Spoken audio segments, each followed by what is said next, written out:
The recession has finally hit the influencer economy. I was just super intrigued by this video. It's from Ashley Embers. As always, everything's going to be linked down below. Go support the original creator. I'm very interested in watching this because, like, I feel like I'm a unique creator where I am just solely working on AdSense and stuff. But there are plenty of ways to monetize being a creator that I have been suspicious is going downhill a little bit. Especially with all the crazy shit going on, especially with like not a lot of jobs in America right now. I just feel like there isn't as much money flowing, but let's just see it. Let's just see it, y'all. I think all these influencers are lying about being rich. I'm almost at 1 million followers. Broke as fuck. We know that the recession is here because these influencers at Coachella look like ass.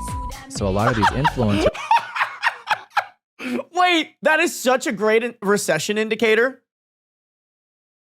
Yo, these influencers look like shit at Coachella. We're going downhill. Low key, she might be cooking. Certain people nowadays, they take their quick little money, they spend it all, then they have a Lambo, and then they're broke in 6 months. Yes, I make $400,000 a week, but if you want, you can buy my course. Likes are not paying anymore, and brand deals are actually drying up. Guys, when I tell you, I haven't made $1 since February. $1. Not one email. Here's a day in the life of an influencer living in Los Angeles who can't pay her mortgage. You gotta send a galaxy, bro. I gotta get a galaxy, guys. Send me something, man. Tell me how to live it. Oh, you know it's bad when Alex Earl is commenting on her own post saying, "Why am I shadow banned?" This is someone who's meeting a lot of influencers now day to day. They're in credit card debt. Okay, wait, that is so true. I've always said this. A majority of creators that I've met are so bad with their finances, bro. They're bad at paying taxes. They're bad at managing their money. They have a spending problem. Like, I've met creators who will land like $12,000 brand deals and spend the money before the brand even pays them. Like, they know the money's coming, so they can just throw it on a credit card. And like, if y'all know anything about brands, it's like they do not pay invoices on time. Like, they know that creators do not have like the lawyers to enforce a net 30 payment, and they will just drag that shit forever. Resentment, quite like watching someone unbox a $15,000 handbag while you're wondering if you can even afford rent next month. No, this is like not bad. For years, that's been the internet's great divide. Millions of people struggling through layoffs, inflation, and a cost of living crisis, while the influencers lived their best lives, flaunting $200 candles, renovating mansions, and floating from one luxury vacation to the next. Bro, this is why I kind of had an issue with making that video and why I was so nervous about it. That's what it feels like when I do it. Like, I feel really bad, like, flaunting my shit on y'all. And like, it blows my mind how much influencers like don't care about that. Specifically TikTok influencers. They're like, oh, I just want my life to look fucking sick as hell 100% of the time. I think that content is low-key bullshit. Like, they are just doing that to like make themselves look cooler. Candles, renovating mansions, and floating from one luxury vacation to the next. We're in Africa and I got a frozen brown elephant, which is Coca-Cola. Hello. But oh, how the tables have... I will say, sorry, I'll stop pausing the video so much, but I think it's so funny, like, watching other people make content, because I bet this looks really stupid. Like, if you guys were to watch me from the outside, like, I'm talking to a bunch of fucking computer screens. Sorry, I think that shit's funny. Turned because suddenly we're seeing influencers scramble. Everywhere you look, creators are selling questionable courses, promoting shady products, and squeezing every last dollar out of their audiences. The truth is, not me though. Sorry, I had to suck my own dick there. No matter how polished their Instagram stories look, the recession is catching up to the creator economy, and the era of easy money online may be coming to an end. So that's what we're going to unpack today: the collapse of the influencer gold rush through creators who are left panning for scraps, and why the promise of influencer freedom was always too good to be true.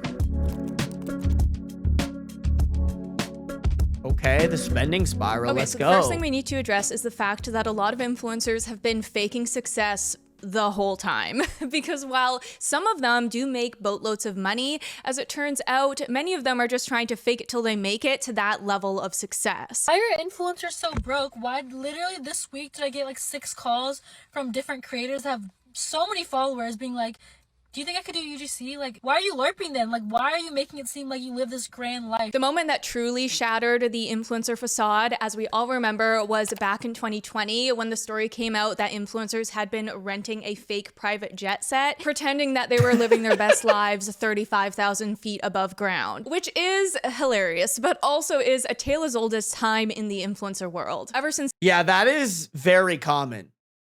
Like especially, there's different methods that influencers do this, like renting cars is a big one, buying chains that aren't real is a really big one, buying fake watches because you can't tell from like an Instagram video if a watch is fake or real. Like, it happens all the time, man. Since the peak of the YouTube days, up-and-coming influencers have been performing wealth that they don't have, betting that the payoff eventually will outweigh the price tag. That price tag included designer clothes, Airbnbs, supercars, and even renting out mansions, all as an investment in their future. When I tell you, the money back then on YouTube was absolutely insane. I was only 19 when I started my YouTube channel, and as you can imagine, all of that money at such a young age came with a lot of frivolous spending. Now the proud owner of a bunch of designer bags. Because when you logged online and saw— That's actually such a big problem, as like people see the money and they immediately go to buying frivolous things. Like, when my YouTube channel popped off, chat, the first thing that I started spending my money on was an editor to like save me time. Like, that's the problem, is creators don't think like that, because creators aren't like, I'm very business oriented. I'm always like, that's how I run my shit, is very business-esque. A lot of creators aren't like that, because they're like her, where like she said like, oh, I just blew up at 19 and I had no idea what I was doing. That's a majority of creators, unfortunately. Frivolous spending. Now the proud owner of a bunch of designer bags. Because when you logged online and saw Jake Paul flying on a private jet, literally waving money around like confetti. We made like $1 million off of YouTube from vlogging. It's easy to justify your spending. Okay, that actually is probably true though. YouTube before, when did that happen? I want to say it was like 2016. YouTube money was so much crazier back in the day, because there wasn't like, YouTube wasn't like sectioning off audiences based off of like how much each audience is worth. They were just paying the big bucks for advertising. And it wasn't until the platforms like cracked down on them for that they actually changed something about that. Influencer Lizette shares her story of this pressure. Said here, she took on $10,000 in credit card debt in the mid-2010s, trying to mimic the carefree, fun, and busy influencer lifestyle that dominated Instagram at the time. Taking a trip to Austin, shopping at influencer favorite stores, or dining at trendy new restaurants. You feel like you have to put up this interesting lifestyle, less so a premium lifestyle. It's like, oh, I have things going on every day, don't you see? And I think especially during the 2010s, when aspirational content was at its peak, essentially dominating the space, there weren't many other options besides portraying a curated, living my best life aesthetic if you wanted to gain traction online. Like, just look at the fact that one of the most popular corners of YouTube was haul content. The more shopping bags you had in the thumbnail, the more views you would get. So that's where the facade began, but fast forward to the present day, and money is still a fickle thing in the influencer industry. Because even if all— Yeah, I think like that day and age of content being like aesthetic and like the rise of the influencer, I think that's almost gone nowadays. Don't get me wrong, there will always be some people influencing, but I think nowadays people aren't on these social platforms to like look at Kim Kardashian's lifestyle or anything like that. Like, I think when people go online now, they want to be entertained, they want to be educated. So I think content creators are going to be more of the future, especially as we go along and these algorithms get better, because like at the end of the day, that will always be more entertaining than like, oh, look, here's this good looking guy or girl that I have to compare myself to or like want to become. Like, I just think that's becoming less desirable and also just more known to be fake. That being said, I think content creators need to be better at the business side. I've met so many content creators that are just objectively bad business people. And like somebody said it, I think it was Trash Cat, financial literacy needs to be taught more. not just broadly, but also in the creator space. I think creators who, like, if I'm going to be really honest, y'all, and you guys have seen my numbers, if you're a creator making like $4,000 to $5,000, don't quit your day job. Or excuse me, $4,000 to $5,000 a month, don't quit your day job. Seriously, $4,000 to $5,000 is not that much after you take into account taxes and other expenses to like make your content happen. Which I know for the normal person or like anybody who isn't like business savvy, $4,000 to $5,000 a month sounds really good. It sounds like the move. And yes, you can make it work, but that is not enough. Like, you need to be making a good amount of money consistently before you can even contemplate going full time with it.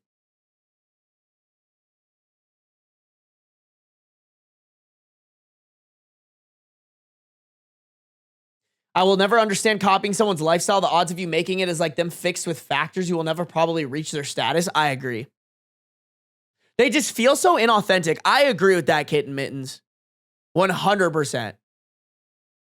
An investment paid off and you're one of the lucky ones who made it in the industry, getting into partnership programs and the brand deals start rolling in. That doesn't necessarily mean you've achieved the American dream or that your bank account reflects your success. I will say along with that, y'all, and I'll get into this later because they haven't even brought up brand deal stuff. Brands, especially if you're small, will relentlessly try to undercut you.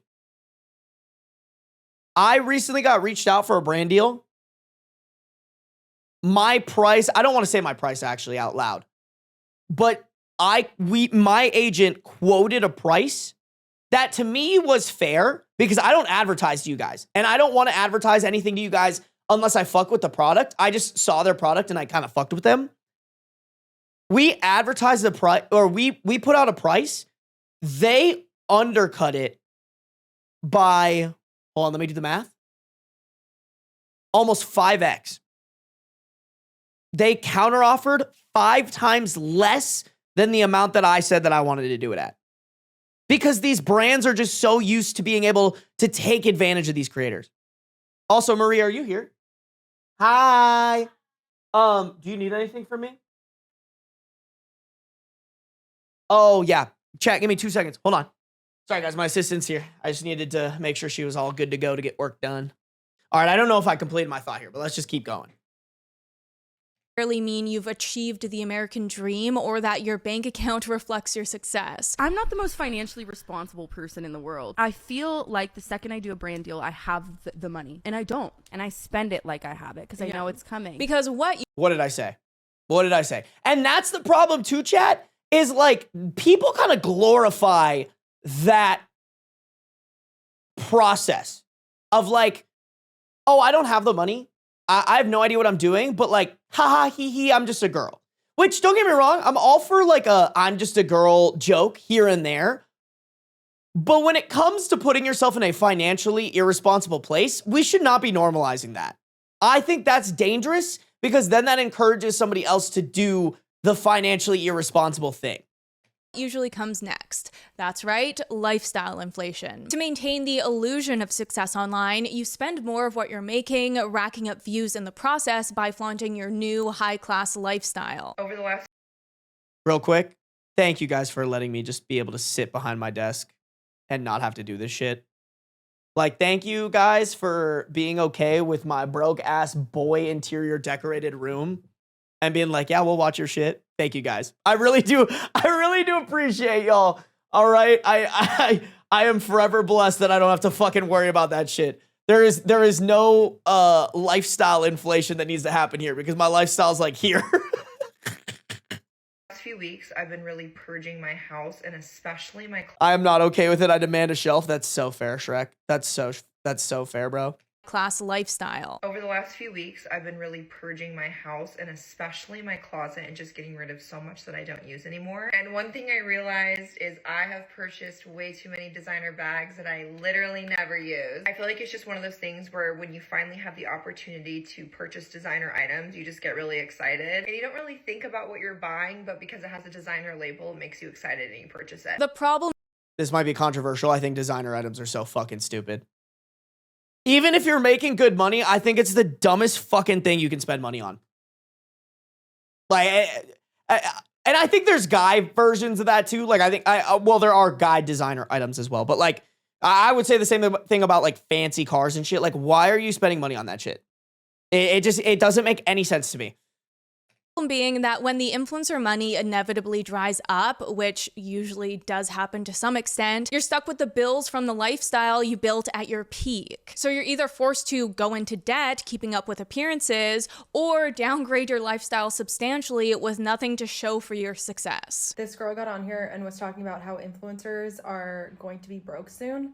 And it's comparable to professional athletes because most of them, like 70 to 80%, end up going broke.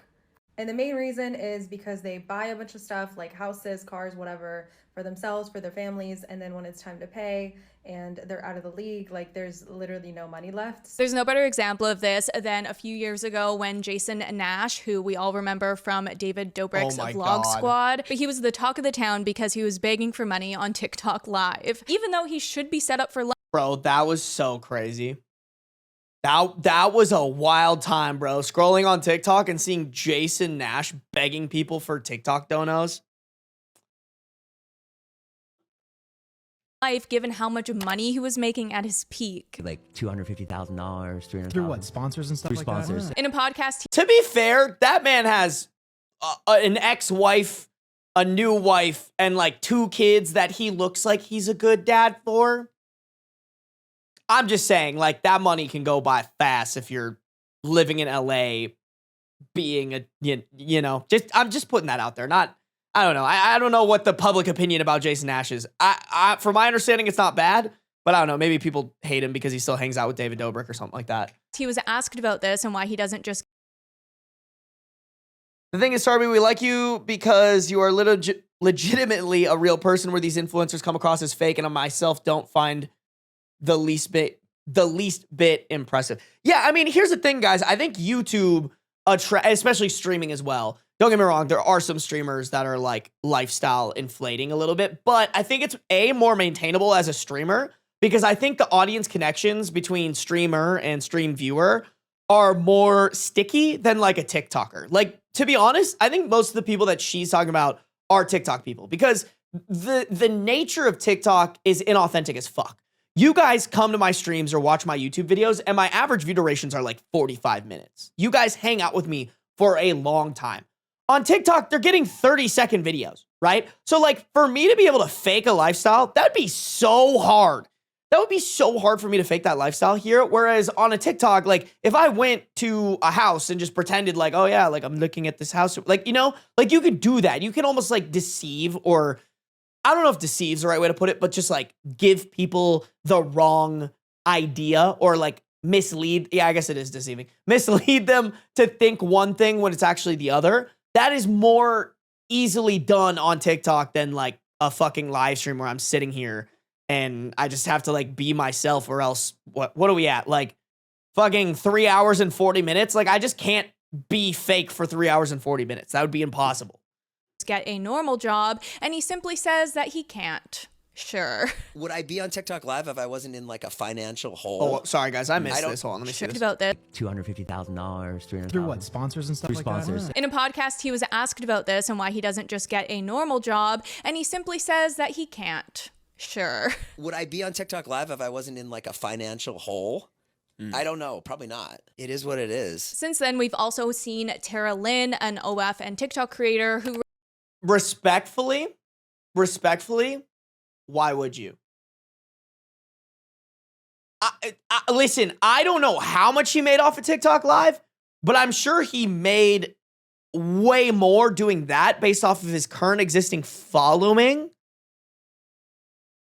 than if he would have gotten a 9-to-5. And you get all the tax benefits of owning your own business. Don't get me wrong. I would just much rather get a job. But, like, if he's down to do that, I don't know. I don't want to hate on him for it. Me personally. It is what it is. Since then, we've also seen Tara Lynn, an OF and TikTok creator who rode the same riches to rags roller coaster. She blew up during the pandemic TikTok boom and leveled up her lifestyle, which included buying a mansion in California. When I bought this house, I was like making so much more money than I do now because my OF was just doing better. So I was making all this money. I got approved for a $6 million loan. I was like, but I had already No. Please tell me she didn't buy a $6 million house, please. this house, and this house was on the market for 3.8. Okay. And I was like, oh, like I'm lowballing it right now. Like so I think I took out, I don't know, I put like $1 million down, and then I did renovations. So like my minimum mortgage payment right now is $25,000 a month. But the money.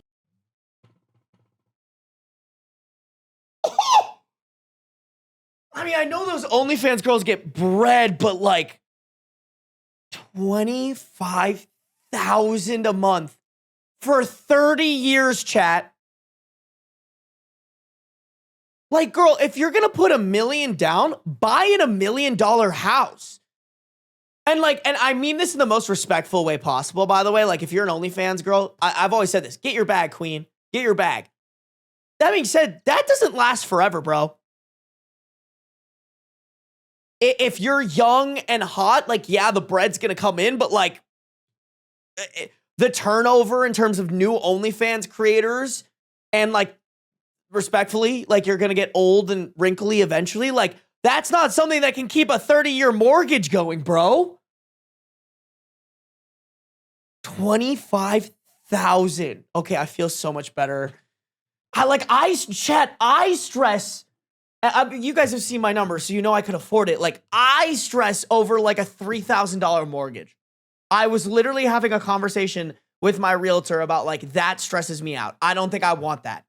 I want something that's like easily maintained, that if shit hit the fan with my business, I could still pay for it. You know, like 25,000.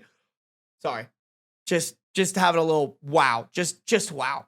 Did eventually slow down, and as she shared in multiple TikToks, she couldn't afford her $25,000 a month mortgage payments anymore. And I used to be making enough money to cover that. I am no longer, and I'm very transparent about that. Alas, Tara shares that she inevitably had to sell her house and is trying to live within her means now. The overarching theme good here for is her. that it's Sounds like it was a good learning moment for her. You know what? W.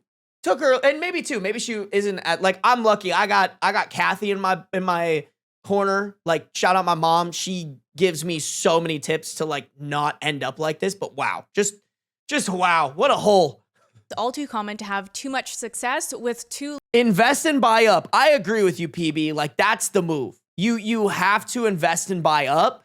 You, like, your first house, respectfully, should be very manageable. I believe that. Like, even when you get your first apartment, I think it should be very manageable. No more than, I'd say, 33% of your income.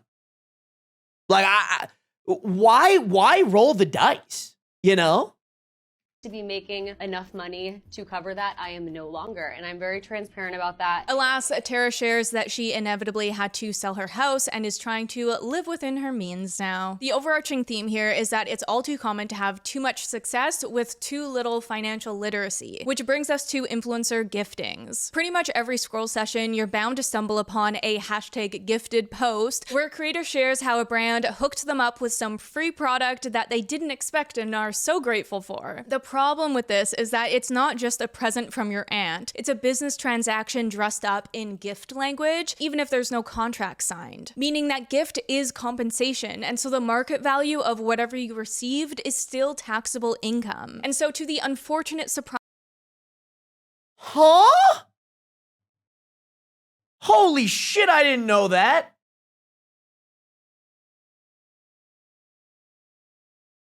Wow, y'all, I'm pretty well versed on all this shit. I had no clue. That's actually fucked up. Holy shit, I don't want any. If that's true, that's fucked up. How do I have to deal with the tax implications of a business gift?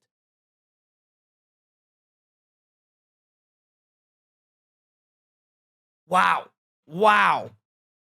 value of whatever you received is still taxable income. And so to the unfortunate surprise of some influencers, by the time tax season rolls around, they receive tax bills for all the giftings that brands sent them and wrote off to the IRS as marketing expenses. As an influencer, I received a 1099 that said that I was compensated $63,000 for the year of 2023, when, spoiler alert, I didn't even make half of that in the entire year from social media, let alone one collaboration. This is real money they owe on physical products they received, and sadly, they can't just slice a Revlon lipstick into thirds and mail off 30% to the IRS. And so these influencers are stuck footing the bill even if they aren't making an income off of their socials yet, digging themselves into a financial hole that they weren't even aware of. I want to get free stuff. No, you do not. No, you do not. And it really Oh my God, I'm so glad I'm not on people's PR list like that. Oh my fucking God. Holy shit.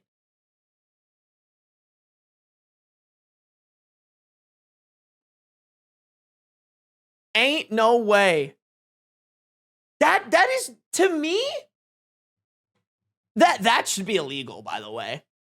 How the fuck is a brand gonna be like, yeah, we basically get free marketing for you and we're footing a tax bill on you? Everything wrong with America, chat.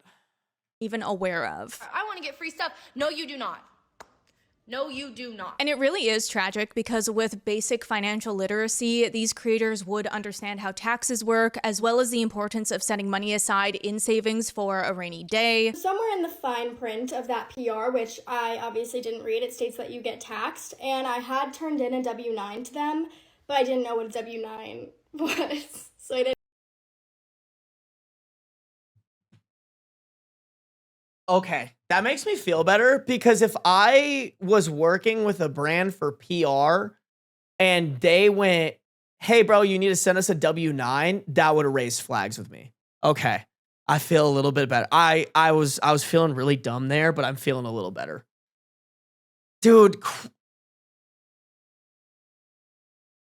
Well, now I feel bad because I've definitely asked for W-9s from people, but that's just because I have to pay them. But I don't think they totally understand what a W-9 is.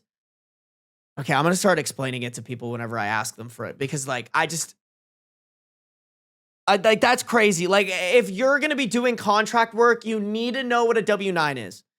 Please. I didn't know I was getting taxed. But the unfortunate reality is that a lot of them don't even know. Taxed, and I had turned in a W-9 to them, but I didn't know what a W-9 was, so I didn't know I was getting taxed. But the unfortunate reality is that a lot of them don't even know that they need to set money aside for taxes, let alone when the brand deals dry up. But the moral of the story is that this is a common cycle in the influencer world. Lifestyle inflation catches up with you and you're left with bills to pay and no money to pay them. Often this leaves people in an even worse position than they started with, relying on credit cards just to get by until their next big break.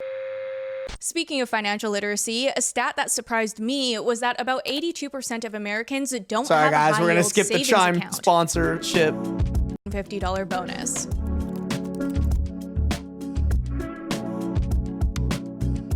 So this brings us to our next uncomfortable truth, that the influencer industry in a lot of ways isn't all it's cracked up to be, which is tragic considering it's one of the last financial opportunities to get ahead for millennials.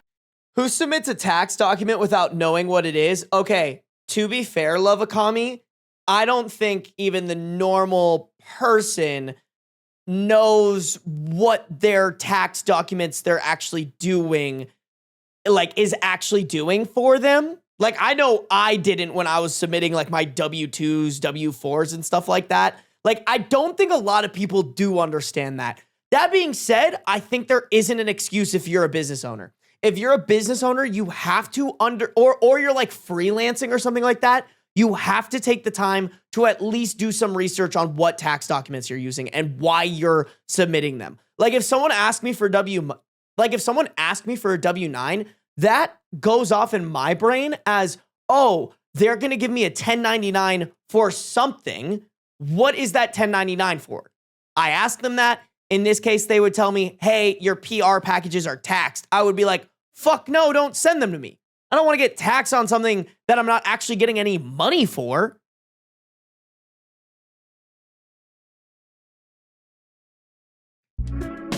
Sorry, guys. Just want to make sure. So this brings us to our next uncomfortable truth, that the influencer industry in a lot of ways isn't all it's cracked up to be, which is tragic considering it's one of the last financial opportunities to get ahead for millennials and Gen Z, and now that's drying up too. The reality of being a content creator with over 200,000 followers is I'm broke. I go viral literally every single week. Every week. I had $101 in my bank account yesterday. Because while, yes, we see a lot of high-income influencers on our feed, they are the exception, not the average. In reality, most content creators, mid-level and micro, make just an average income. Less than 13%. Okay, here's the only thing I'll say. I think the problem, and like everything she's saying is true, by the way. I just want to clarify that. But I think the problem is some people don't understand that you have to look for opportunities, not wait for them to fall in your lap, right? So like, and I agree with her. If you have 200,000 followers on like TikTok or Instagram, that doesn't mean shit. Even if you have that on YouTube, but they're all shorts followers, doesn't mean anything. Does not matter. Like that doesn't, like brands are working from the top up. They usually want to work with the top people. With 200,000 followers, you're still at the bottom of the barrel. And even then, you're going to get lowballed. What I will say is like, I am master at uncovering monetization opportunities. So you know what? I will give you guys a little tip here. And anybody in my chat right now or who watches this video, you can take advantage of this. So this is clipping.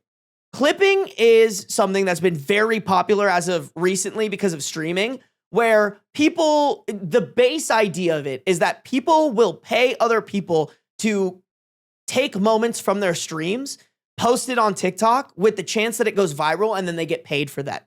And then they get paid for those views. Now, the thing is, there are now multiple variations of this, as well as multiple opportunities. So for example, if you're a TikTok creator not making any fucking money, let me help you. This is Clipping Hall of Fame. It's actually run by a company that my friend, shout out Kai, he owns this company. And one of the things that they do is they do clipping. Now, they'll do clipping for stuff like if one of their creators decides to do a brand deal and the brand wants more vision on it, they can upcharge a clipping campaign where they pay people to like clip out moments from that brand activation to promote it further on social and maybe make it go viral. That's kind of the way that I've been using it recently. But if you're a TikTok creator, there are literal campaigns where they will pay you $12.50 every 10,000 views that you get on TikTok. So if you're a TikToker that gets a good amount of views, you can literally get paid to promote this audio on TikTok. And there's no cap to how many videos you post, by the way. The more, the better. So like, if I was a broke TikToker, I would just spam the fuck out of this audio, bro. Like, I would make 15 videos a day. 10 out of the 15 would be using this audio. Like, it's really, I'm going to send the link to this, by the way, for any of y'all, just in case any of you guys, like,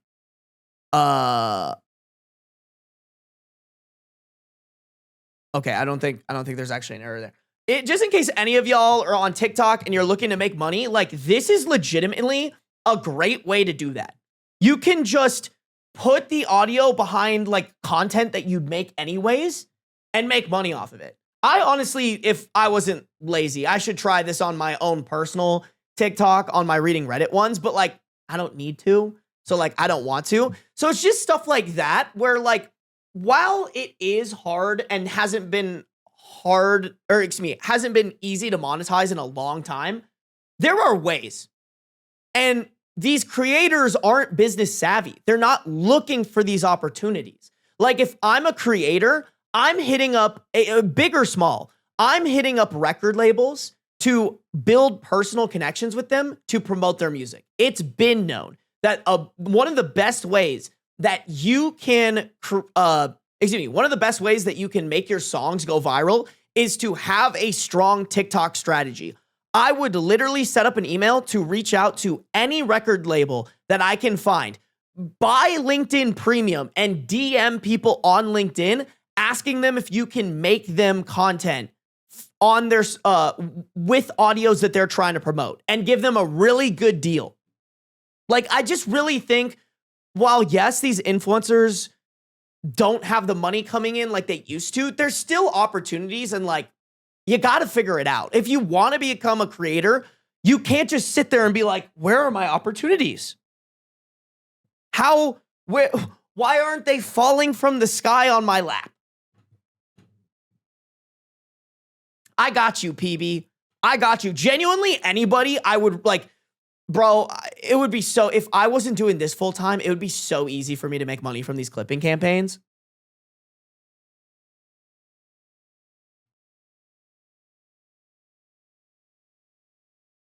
Of all online influencers cleared over $100,000 average income. Less than 30%, most content creators, mid-level and micro, make just an average income. Less than 13% of all online influencers cleared over $100,000 last year. Nearly 50% made just $15,000 or less. Here is every single dollar that I've made from social media in the last couple months. I made $1,000 in March, $1,000 in February. January was a good month. Hey, December 14th, $700.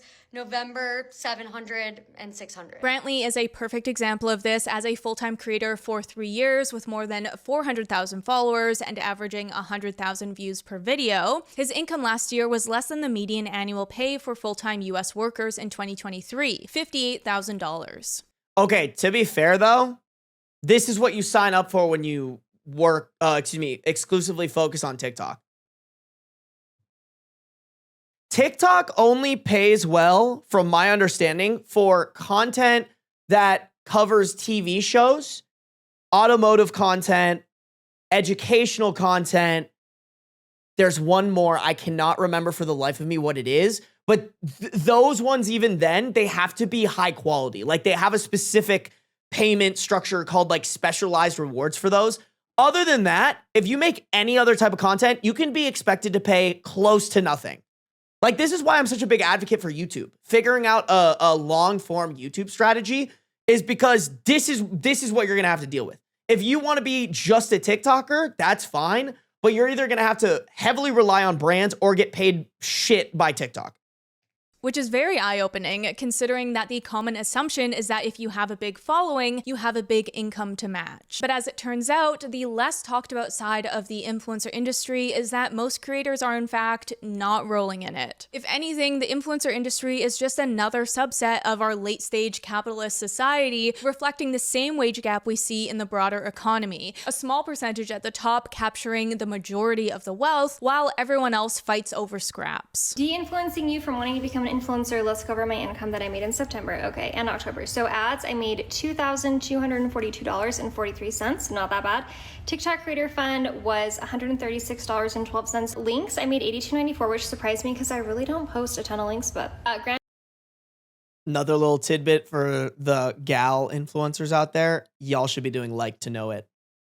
If you have a good like to know it, oh, sorry, maybe it's link to know it, LTK, whatever that stands for. If you have a good strategy, I know people who are making bank with those. Just saying, just throwing those out there. grand total was $2,461.49. But there is a reason why we have this perception of influencer tax brackets, because it used to be a huge cash cow, right? A little over $275,000. Like, the girlies back in the day really were just posting school morning routines and room tours and making hundreds of thousands of dollars. We were making money in Girl, 2016. Can we talk about that?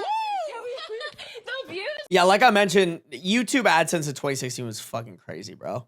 They're not the same anymore. No. Like, I'm not kidding. Do you remember this?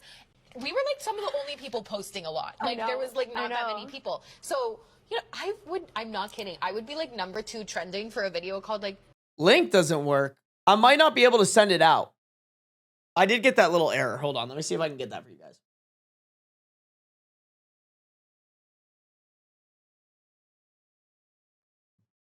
Hold on, let me drop their Instagram. Maybe you can go to their Instagram or something. Okay, here's a Twitter link. Let me see if this helps. Actually, let me check it for you guys. Whoops. Oh, that's not. Okay, let me just click that.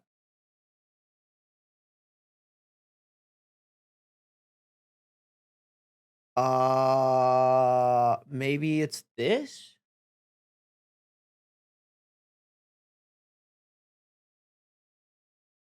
Oh, here we go. Here, I'll just drop this, chat. There we go. By the way, I should say that's not sponsored or anything. I know the guy who owns the company that runs it. He's a great guy, so I'm guessing his company is also great. Yeah, I just like clipping is such an easy way to make money, especially if you just know what you're doing on socials and you want to get better at it. Yeah, man, I recommend it for anybody. At the pump. So, you know, I'm not kidding. I would be like #2 trending for a video called like at the pumpkin patch, 4 million views. You'd make 20 grand. And it was like, whatever. No, it's Like, it was crazy. crazy. It's not the same anymore. Can we drop a monthly number? Like, can we back get in real? the day? Oh like, my God, or now? Yes. So like what, like an AdSense check from like, let's peak month would be like Christmas, December. Oh yeah. December 2016, like the check. I was making 100 grand. Yeah, Like, yeah. But that just isn't the reality anymore. And I think there are two Crazy. main factors at play here that ended the gold rush. For one, as much as every influencer coach will say that it's never too late to get started in this industry, the truth is that social media has become very saturated when compared to the early days. I feel like every single person is an influencer now, and I love that. If that is like your goal and your dream, that's amazing. But it's also so scary how competitive that energy is now. The biggest turning point being the TikTok boom, where suddenly all you needed was a smartphone and something interesting to say, and anyone could become an influencer. Why is it so and that was cropped great, in right? on Like her? it's That was like, why are we so zoomed in, dog? awesome that the barrier to interesting to say, and anyone could become an influencer. And that was great, right? Like it's awesome that the barrier to entry was lowered so much that anyone could change their life just by putting themselves online. But this oversaturation has had its impact on what it takes to make a living on social media. For one, I mean, I think it's too, like, you can't be an influencer and rise the same way that it was back in the day, right? Like, I think back in the day, there was not that saturation there. So people were just looking for who to follow, who to obsess over. And now you have so many options and the algorithms are so good. You need to find a way to stand out. Like, I genuinely think that's the only reason I'm here, is I just found a way to stand out in a niche that was already saturated and was able to pop through. And I'm also able to maintain that consistently. Like, if you guys look from the day that I popped off till now, I've taken very few weeks off. There were maybe, I would argue, like maybe 4 or 5 weeks since I popped off. Maybe a little bit more than that. But like, I would say max like 8 to 12 weeks I've actually taken off from this, because like staying relevant and staying consistent is the name of the game. And also too, like I'm making long form content that people are spending time with me on. So that also, and I'm not going to get into this, but that allows me to have the luxury of like taking more time, because it's hard for people to forget about me. Like if I don't upload, people will literally, like I've had comments where people are like, did you die? If I take like a week or 2 off, I think I took like 1 or 2 weeks off, didn't upload a video, and people were like, did you die, bro? with more creators online, there's a higher competition for views, making it harder than ever to build your page. And so nowadays, you do have to work harder than just doing a silly dance on TikTok to go viral. As well, with there being more creators online, the money being spent in the industry gets spread out thinner among them. We see this play out with brands who now disperse their budgets instead of dumping huge lump sums on single creators, which decreases everyone's income. As this creator shares, wait, hold on, I want to read that. What does that play say? out with brands, the money being dispersed. When a brand doesn't have a budget to pay creators to use their content. Oh yeah, and their yearly revenue is $1 billion. I mean, that's just what those brands do, bro. They're trying to figure out, how can I get this advertisement as cheap as possible?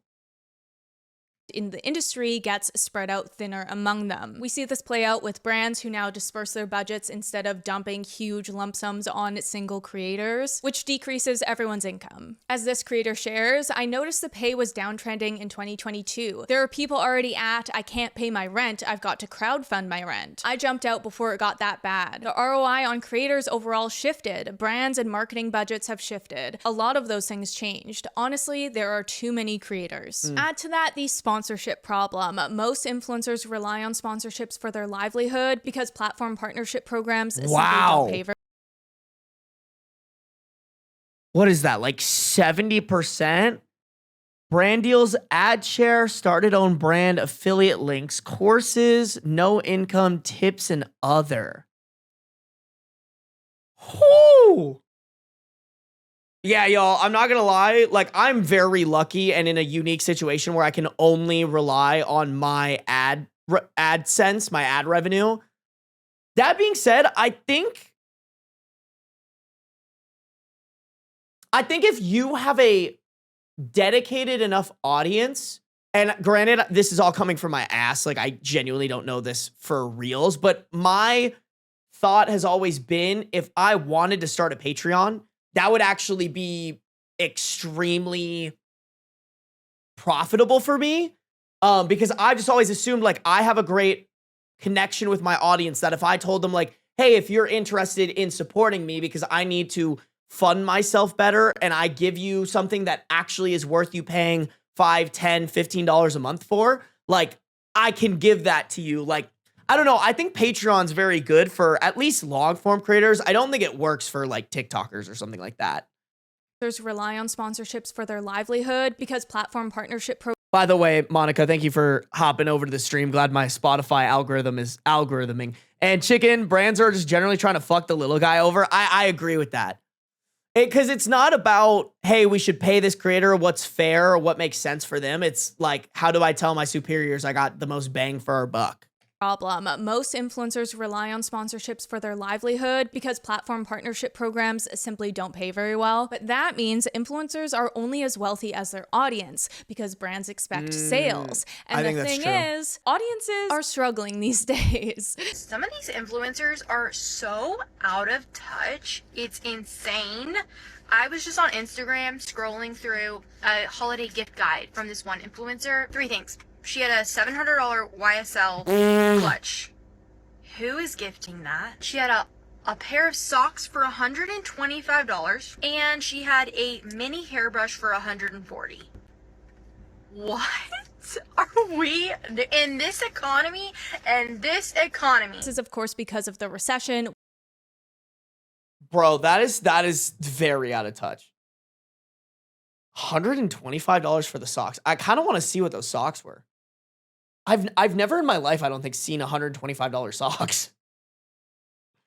In this economy and this economy. This is, of course, because of the recession, which has officially been declared in Canada anyway, but is still looming in America. But whatever you call it, a real recession or a vibe session, it's finally catching up with the influencers. The brands signing their checks are taking note and tightening budgets in response to the economic climate. All the way back in 2022, a study found that 6% of businesses were reducing their marketing budgets. Since then, a more recent survey found that 42% of companies are making that move. And it's only continued to dry up because the whole point of influencer marketing is to sell product. But when the consumer has less disposable income, there are fewer sales, which means brands aren't seeing the ROI they used to. You sort of, I mean, I didn't anticipate this, but people associate coming off Love Island that everyone's going to sign 6-7 figure deals with fast fashion brands, And I think the industry's evolved so much that that doesn't happen anymore. Well, there was the whole who's getting the PLT deal. Yeah. That was like whenever anyone came out, it was like who's going to get that deal. Doesn't happen anymore. It's not a thing. Basically, we've come a long ways from the pandemic days where influencers were rolling in it when everyone was stuck at home with extra cash to spend on whatever creators were selling. Influencer Collie Marks, who has 53,000 TikTok followers, used to charge $550 for a sponsored TikTok post. Now most brands are offering her $350. I mean, even that's crazy to me, bro. I know some people with way more followers than that charging pretty close to that price, if not a little bit more, depending on like the type of deal. But that's actually kind of a lot. Like, I'm not gonna lie, $550 for a 53,000 follower TikTok account. This might be kind of crazy, chat. I actually think $350 is what this would be worth in my head. Like, I'm trying to think. I have 115,000 followers on TikTok. I think if someone offered me $700 to $800 to do a brand deal on my TikTok, I'd actually heavily consider it. I would 100% consider that because I actually think that's relatively fair. On TikTok, especially.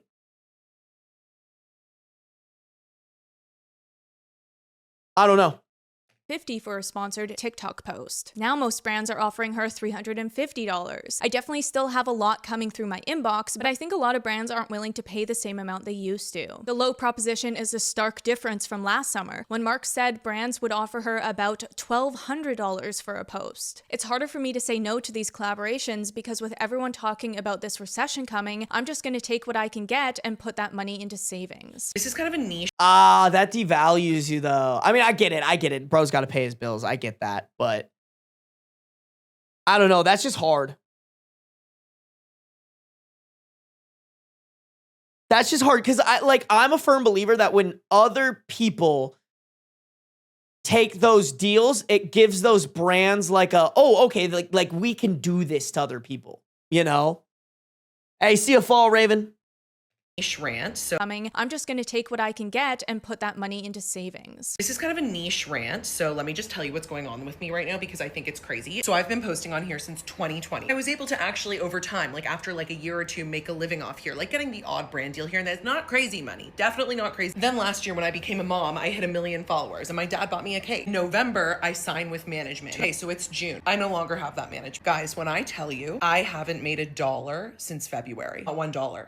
Not one email. Looking at other revenue sources, pretty much everything has been affected. As you can expect, affiliate sales are down, which Became a TikTok shop affiliate, but now no one is using my links. This grind is harder than it looks. sources, pretty much everything has been affected. As you can expect, affiliate sales are down, which many influencers also rely on, and the platforms themselves are also pulling back on creator payouts. Seen here, Ben originally became popular on TikTok in 2022 because of his posts about the word puzzle game Wordle. The 29-year-old New Yorker eventually expanded into linguistic and other educational content, and by early 2023 was able to support himself and his bills of over $4,000 a month. TikTok has closed its fund since then, but was testing its creator rewards program. Ben said in March he received about $200 to $400 per million views, and it steadily declined since then, even as his follower count reached 2.5 million. The followers are still there, but the money isn't. He recently hit a new low, receiving only $120 for a video with 10 million views, which I acknowledge is hard to sympathize with. The influencer economy isn't exactly known for deserving public sympathy. I am out of touch, first and foremost. But realistically, it's not the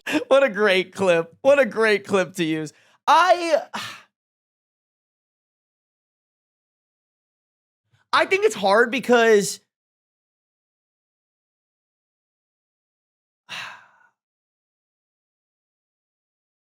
I don't know, man.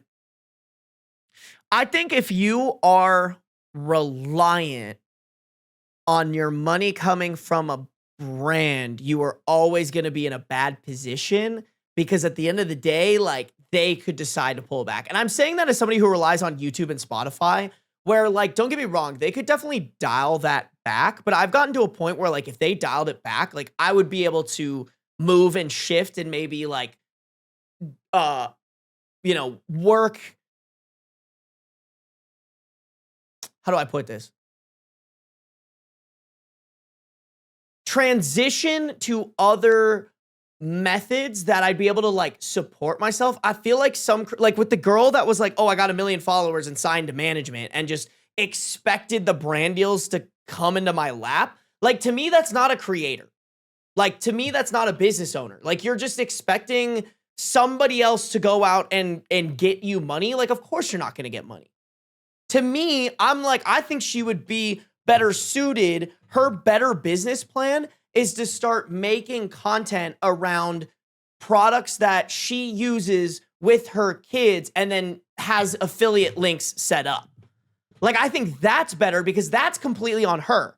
That's on her making videos that make those products go viral and then therefore drive traffic to her affiliate links to make money. Like, the brand deals one to me is crazy because it's like, it doesn't, like, you are one of many clients of that management company. If they can't get their shit together or they just deem you not a top priority with their clientele, like that one kind of made sense to me. I was like, of course you didn't make money there.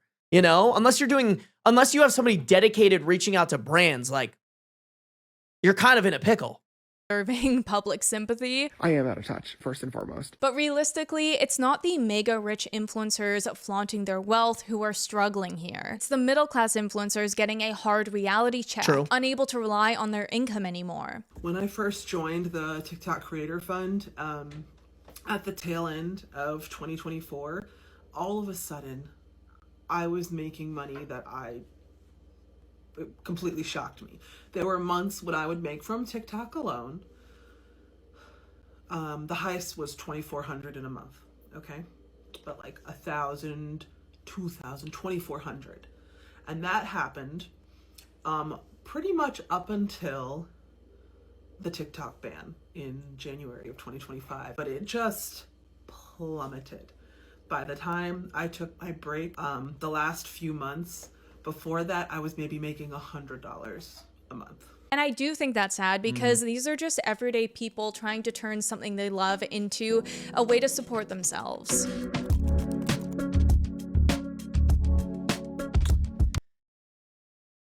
Don't get me wrong. I think these platforms need to do a better job at explaining how they're justifying paying creators.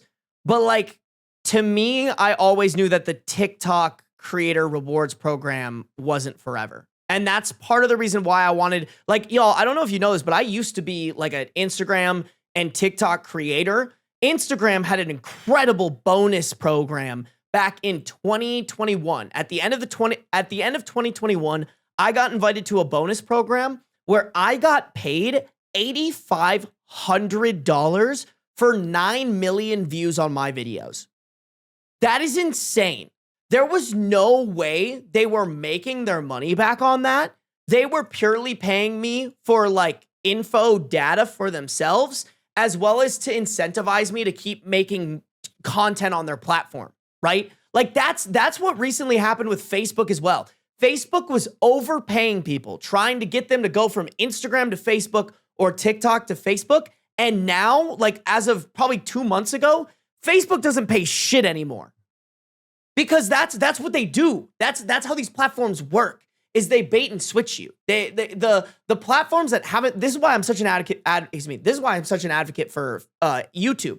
Like YouTube, even though they did have that like huge drop off, which didn't really have anything to do with like them trying to get people to the platform. That had more to do with advertisers standing up for themselves. But other than that moment, YouTube has always paid their creators as much as they can and been transparent about how that works. All these short form platforms don't do that. They're always in a race of trying to get more content for their platforms so that they can convince people that like that's where they need to post their short form content.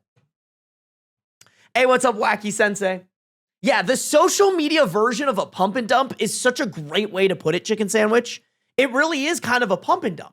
They're like, how do we give people money in the short term so in the long term, they are locked into posting to our platform, right? Because anybody who saw success on Facebook, they're going to be like, well, shit, I'm not getting paid here, but I have followers here. So I have to maintain this. I at least need to pay it. And now Facebook wins because they basically tricked you to post to their platform for pennies on the dollar. And now you're like locked into it.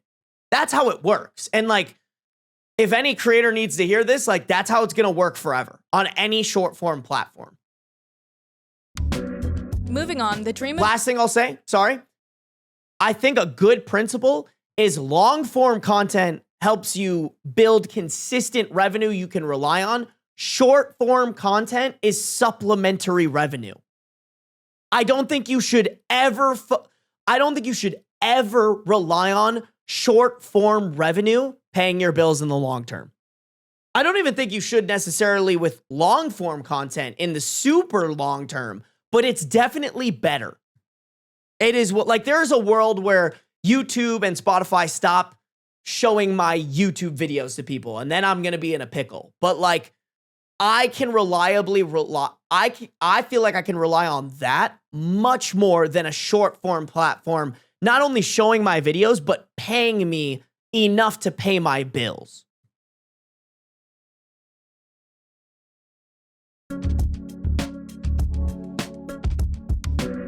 Moving on, the dream of the influencer has always been simple. Goof around and get rich. Well, as we've established, the get rich part was oversold, but what about the goofing around part? Because the thing is, even without boatloads of money, it's still a pretty sweet gig, right? You can do whatever you want, and as long as you film it, you get paid. Just look at the influencers of today. We have the city girl TikToker who spends her day vlogging walks to coffee shops, Pilates classes, running errands, and going out for dinner. In the gaming niche, influencers play video games all day and all night, cracking jokes in the live chat along the way. Or the travel vlogger who is always in a new country, exploring the world, and never tied down to a 9-to-5. All living idyllic lives. However, there is a side to this that is often too taboo to talk about. Because at the risk of sounding like Michaela, who famously said, just try being an influencer for a day. Kim Kardashian. Being an influencer is not always as dreamy as it seems. And in fact, there are some drawbacks. There's a reason why so many original influencers didn't stick around. Like Michelle Phan, one of the first beauty YouTubers, who walked away from her 9 million subscriber channel. And also why Mr. Beast recently said in an interview, if my mental health was a priority, I wouldn't be as successful as I am. Listen, I know Mr. Beast gets a lot of flack for, and like, I think some of it is very deserved. Don't get me wrong. I, at the same time, look at him for guidance in what I'm doing because, like, he is 100% correct in that. Like, I think people who want to be influencers need to listen to what Mr. Beast says more carefully because, like, yeah, bro, I am constantly in mental turmoil and anxiety over the shit that I do. Granted, I've learned how to cope with it very well, but it's not for everybody. It really isn't. Like, having to deal with the comment section and like I pretty much at this point am completely cut off from the comment sections. Like, I don't look at them anymore because it's like, it's bad for your mental. And even further than that, the amount of work that you have to do for this shit is insane. Like, I'm going to hop off this 4.5-hour stream and do more work after this. After like an exhausting performance, I'm going to hop off this and try to do more work. Like, that in and of itself is just like I think people don't understand that. Like, it really is something that like, it looks like glamorous. And don't get me wrong, I think influencers do a bad job at communicating like how much turmoil you actually deal with because they all just want to show their sunshine and rainbow land. Like, that's why I honestly am not a big fan of like the TikTok influencer because it's fake as fuck. Like, nobody lives in that sunshine and rainbows land, but they convince you that that's what they live in. And understand interview, if my mental health was a priority, I wouldn't be as successful as I am. To try and understand this, we should first lay the groundwork of what an influencer career lifespan actually looks like. Spoiler alert, longevity isn't really this industry's strong suit, because for every 15-year veteran that evolved through YouTube's early days and into short-form content or even branched into adjacent businesses, there are hundreds, if not thousands more, that hit their peak and never recovered from the fall. When you see younger people say, you know, the number one is that Elle Mills? Dream for them is not, you know, astronaut or, you know, firefighter. It's YouTuber, it's influencer. What do you think when you see that? I think that there is a shelf life on social media. It's so fast. It moves so quick. And I mean, especially now, like, people become super famous and super viral, and then you never hear them like 2 months later. So I guess I hope people are cautious of that. In fact, even though there isn't an official lifespan for the creator economy, some put it at 3 to 7 years, which is so short, but I do think virality does not have the same impact that it did back in the day. Like, there's just so much virality going on. It doesn't, it's the next scroll, right? Like, you see viral, if you scroll on Instagram, you're going to see 100 viral videos versus like back in the day, you'd see one viral video and it would be like the talk of the town. I just think because of these algorithms and platforms, like, that just doesn't exist anymore.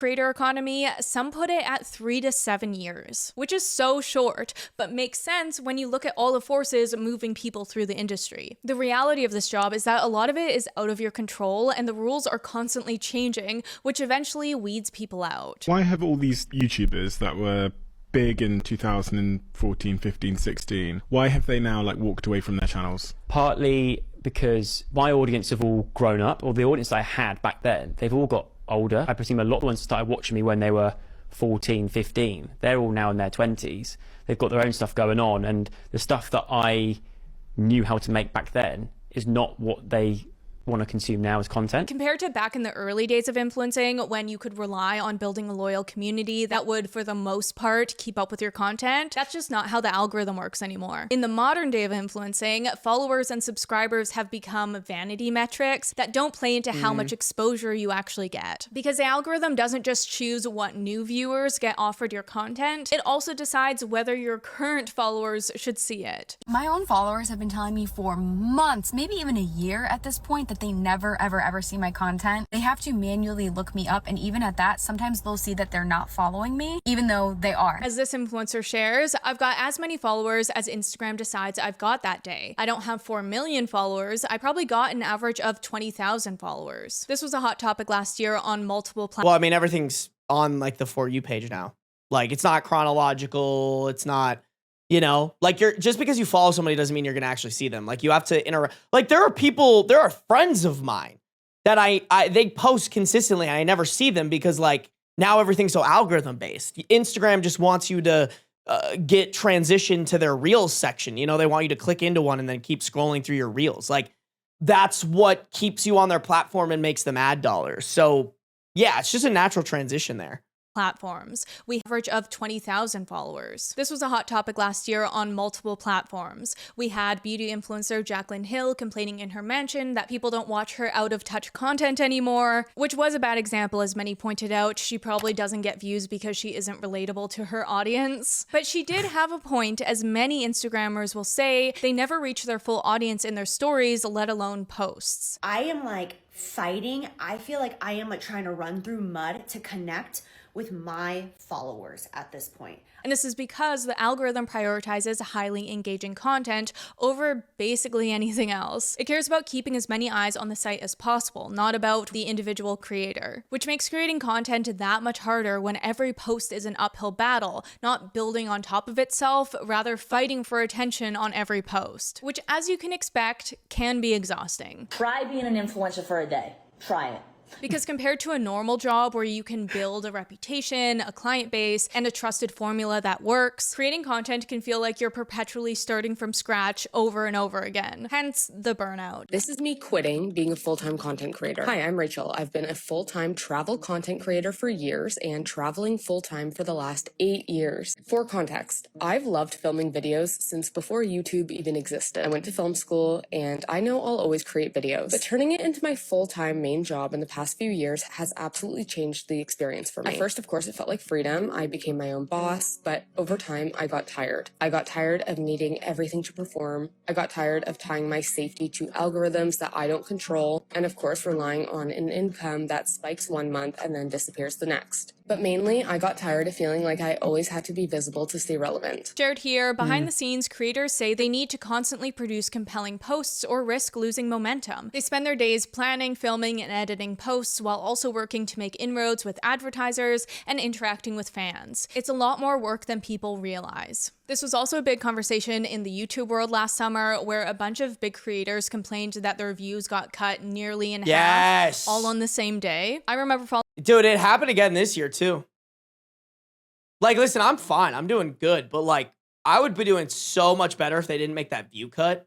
Like, I still don't really understand like why YouTube did that. I think if I had to guess, it had to be like a rich get richer type of thing, where they just want people pushed more to like a Mr. Beast video if they're not like a common YouTube user. That I'm still really confused why they did all that bullshit, and it's still in effect. Following the change that their views got cut nearly in half, all on the same day. I remember following the drama. Wait, I just realized they credited Ludwig's Lunwid channel. My boy has 7 million on the maid. Yo, that's Ludwin. Sorry. I'm just clowning, bro. I'm just the clowning, same bro. day. I'm sorry. I remember following the drama. They tried reaching out to their YouTube contacts who weren't very helpful, but eventually they figured it was some sort of combination of algorithm changes, ad restrictions, and something about AI. Either way, it goes to show that even channels with millions of subscribers aren't immune to the algorithm, and overnight the businesses that they spent decades building can come crumbling down. From my understanding, what that was, and I guess I could be wrong about this, from my understanding, that was YouTube changed how many videos got pushed on their homepage. It switched from like 6 to like 3 because they made the thumbnails bigger. And then on top of that, it was also they changed the way that they pushed shorts. That's what I thought it was, but it could be all those. It could also be that as well as those other 3 things. As Casey Neistat recently said, he no longer has any understanding of what YouTube's algorithm is optimized for. I do also have to mention that TikTok was the worst case of this whiplash, where it was going to be banned, and then it wasn't going to be banned, and then it was going to be banned, and then it was sold off. And I can only imagine the emotional roller coaster that those creators went through, unsure of whether their job will be around next month. And then as a cherry on top, when the sale of TikTok finally went through, an immediate algorithm change tanked a bunch of channels. One micro-influencer in the productivity niche documented a drop from 120,000 views on a standard morning routine video to just 31,000 after the update, even though the video used identical trending audio and caption structure. And I know like views come and go, like it's all just up and down all of the time, but this has been going on for months. Like since October, November, my views just saw like a steep drop out of nowhere. I've seen other creators just like me, like same amount of followers, going through the exact same thing. So I don't think it's like a content thing. Like I think this is like a system problem. Which, like, yes, I get it, boo-hoo, it's a silly thing to complain about, it's not the hardest job in the world, but it does go to show that being an influencer isn't all rainbows and butterflies. There is some work involved, and there's a lot of instability of how you're gonna pay your bills next month. This is what makes burnout culture so prolific, because everyone is running a million miles an hour trying to stay relevant. So much so that there's even a trend of influencers going back to their 9-to-5 jobs, because the pressure of virality became too much, and they missed the stability of regular jobs. I quit so Yeah, I mean, the one thing I'll say, chat, I feel like we should, and I'll talk more about this, I think, after the video, we should notice how many people or influencers that we're talking about are TikTok related. I will talk about that in a second, but let me just keep going. Social media full-time, got a 9-to-5, and I'm the happiest I've been in a very long time. Let's talk. I quit social media full-time. Became too much, and they missed the stability of regular jobs. I quit social media full-time, got a 9-to-5, and I'm the happiest I've been in a very long time. Let's talk about it. I know it's a hot take, especially because most people's journey goes in the opposite direction. I love social media. I've been doing it for 5 years. I can't imagine just not posting at all. It's second nature to me. But the truth is, social media is not what it used to be, and because of that, I no longer treat it the same either. But the part that nobody talks about is that the money is extremely delayed and can be deeply inconsistent. Brands can take 60 to 90 plus days to pay you, and sometimes even longer. Even with a manager bringing in deals, there can be dry spells, and that can really leave you panicked. Now with your 9-to-5, your traditional job, that paycheck is going to hit your account every 2 weeks no matter what. Add benefits and job security, and you're quite literally sleeping better. Also said here, it's like walking on. Yeah, I feel like I didn't say this very much in like my Ludwig video, but if you're trying to become a creator, do not quit right away once you start making money.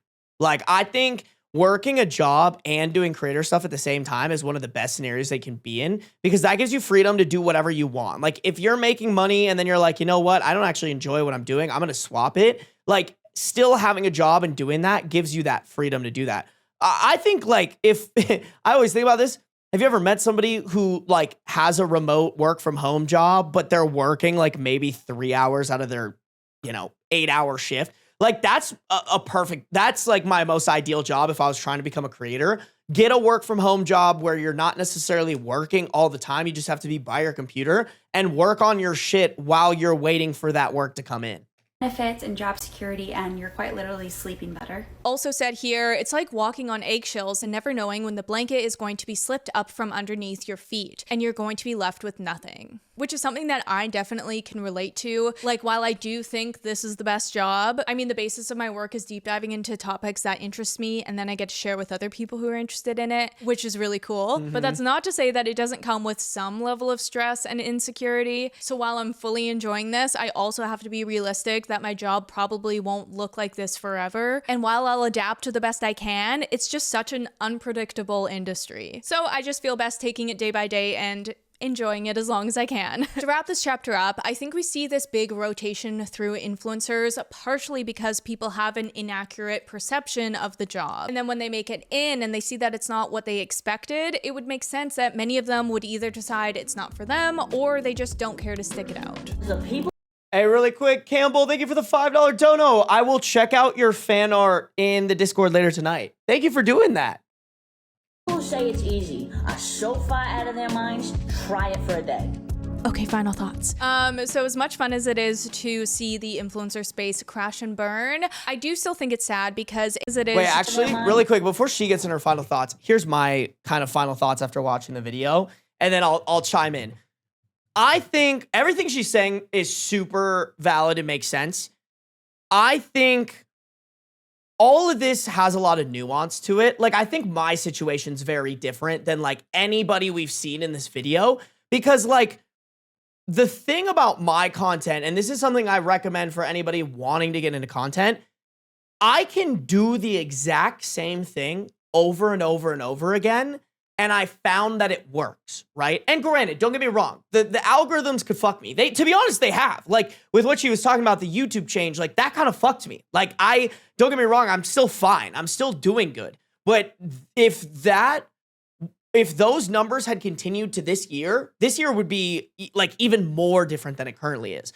That being said, I have, like, a repeatable thing that I found that I enjoy, that I can keep doing over and over and over again and show up every single day, every single week, and keep doing it until maybe that changes someday. And to kind of hedge against that, I'm doing other things such as reacting to this YouTube video, right? Like, I have thought ahead on this, and like I have taken a more business-esque approach with it. And I think some creators don't do that. Like, if you're a travel creator, you are just by nature gonna have more overhead. Therefore, you either need to have an insane amount of views, an insane amount of brand deals, or another way that you can monetarily rely on being able to keep that steamboat rolling. Versus for me, like, if I really wanted to, I could dump no money into this. I could go live for 3 hours, sit down, edit those 3 hours into one video, send out the video, boom, I make money off of it, right?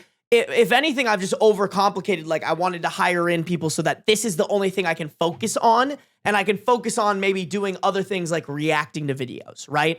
To me, like, that's so different. The overhead that I have to deal with is so much different than those travel creators. So much different than the people who are like lifestyle creators, right? Where they have to like pay for all those things. And that's kind of why I like this live stream thing, is there's so many versions of this that is just inexpensive, and you can just do the same thing. So I think that's probably my first note on this, is like, it's all case dependent. And I think a lot of this stuff doesn't really apply to me, right?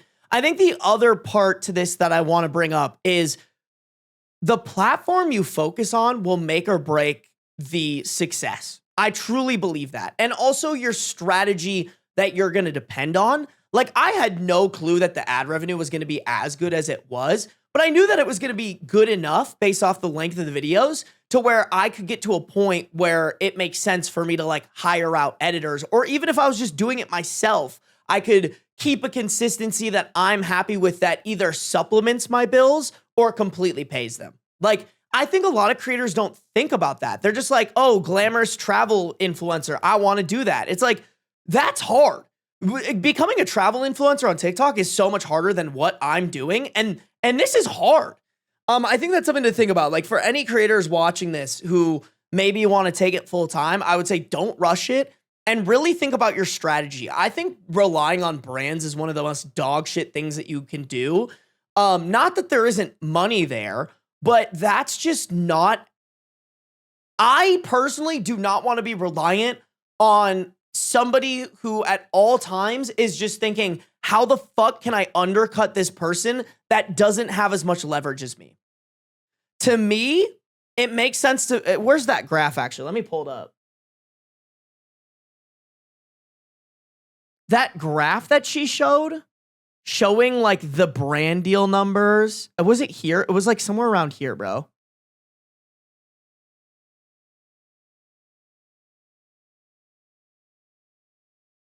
I want to find this thing just because I think it's really important. Oh, here it is. So like this graph right here, I think if you want to be a successful creator, you have to figure out how to make money in all of these smaller categories. Like for me, it's AdSense, it's ad share. That's why I can thrive, is because I've figured out how to consistently make money from this one and not have to depend on the brand deals.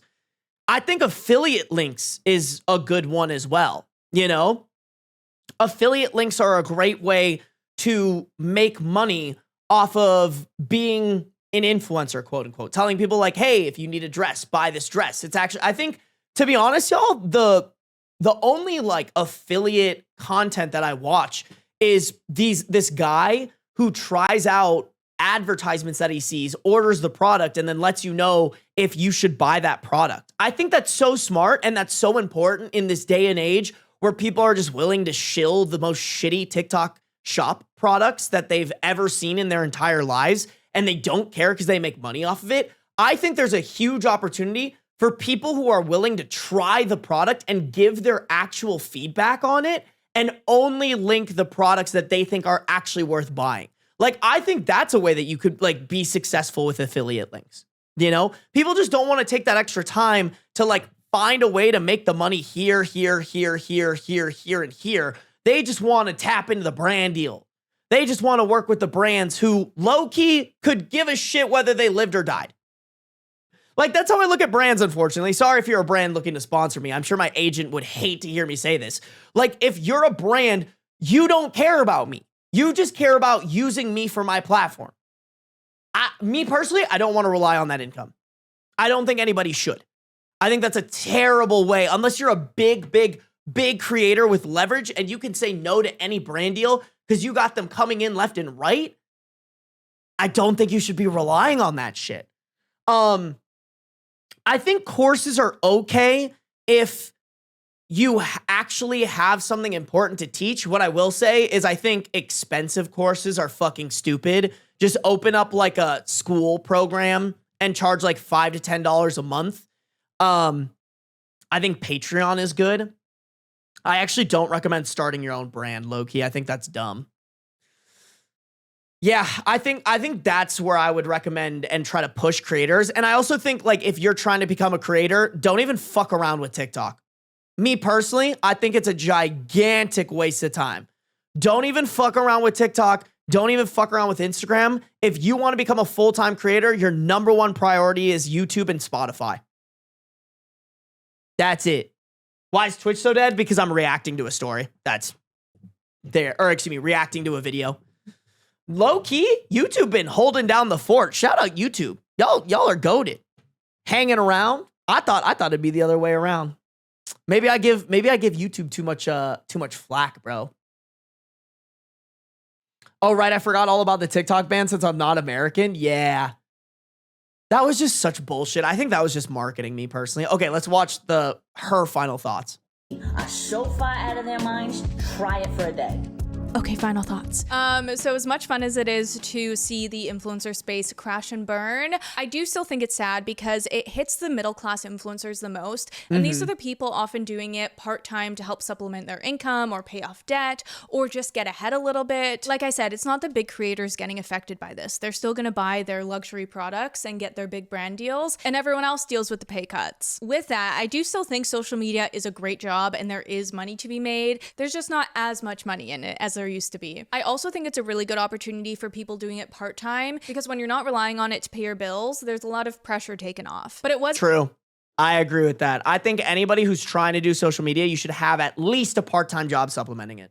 It's about time that the recession did hit the influencers because it's hitting everything. So the industry isn't dying. I think it just might evolve from this. You know, everyone will recover eventually, right? That is all I have for you today. Thank you so much for making it to the end. Please subscribe if you haven't. Yeah, I think she's cooking there. I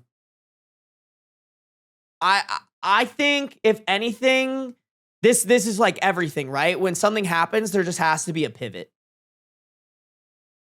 They're just like, I think the pivot should be, we should encourage less people to become TikTokers.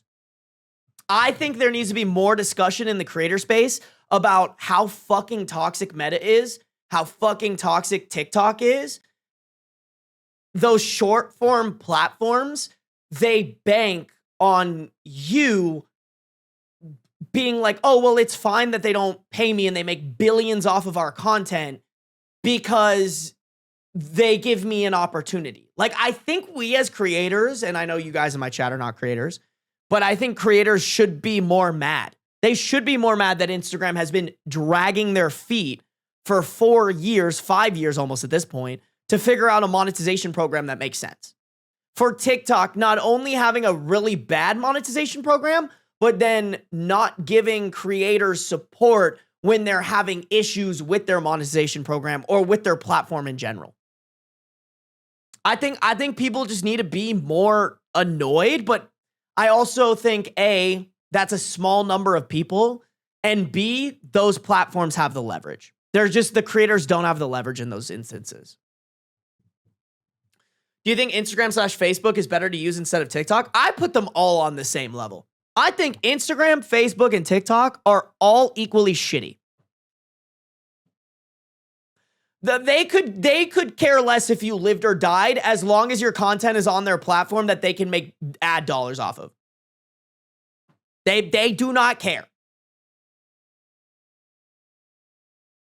Create your own platform? Not that, but I definitely recommend like collecting an email. Like, I don't even do that, but I should be collecting an email list. Maybe ripping a Patreon. Something like that. Rare YouTube W. That's true. Shrek for life. I don't care about this video you're reacting to, so I'm listening while doing stuff. Hey, that's perfectly fine, Destiny Kitten. I just wanted to react to it because I thought it was interesting. I think there's a recession coming. And if they're making videos about how it's affecting influencers, like it's around the corner, bro. It is around the corner. But like she said, I think it's just gonna hurt middle class and lower class people, bro. It's not gonna affect the influencers who make, you know, bajillions of dollars. It's just gonna affect the common people. Like, I'm kind of expecting if there's a recession, my AdSense revenue is gonna go down because there's just gonna be less advertisers, you know? Don't get me wrong, I'll figure it out. I always do, but I'm like not scared, but I'm just kind of like hesitantly waiting for that to happen.